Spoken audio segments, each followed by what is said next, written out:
Hello and welcome to HistoryPod. On the 11th of January 1923, French and Belgian troops marched into Germany and occupied the industrial Ruhr area. France and Belgium had grown increasingly frustrated by Germany frequently defaulting on the reparations that had been agreed in the Treaty of Versailles. The occupation of the Ruhr was met with passive resistance, which was only called off on the 26th of September as rampant hyperinflation crippled the German economy.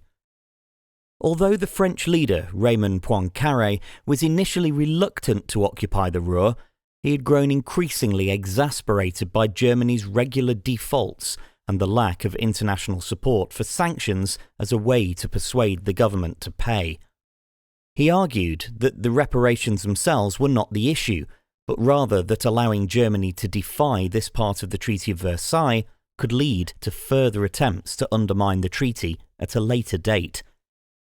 It was Germany's failure to provide the full quota of coal and timber in December 1922 that provided France and Belgium with the excuse to occupy the Ruhr on the 11th of January 1923.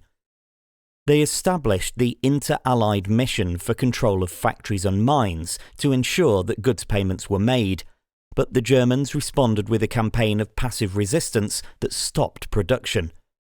Tensions were high between the occupiers and Ruhr locals, and by the time Gustav Stresemann's new government called off the strikes in September, approximately 130 German civilians had been killed by the occupying armies.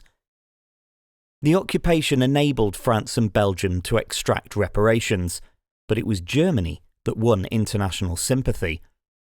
The last occupying French troops finally left the Ruhr on the 25th of August, 1925.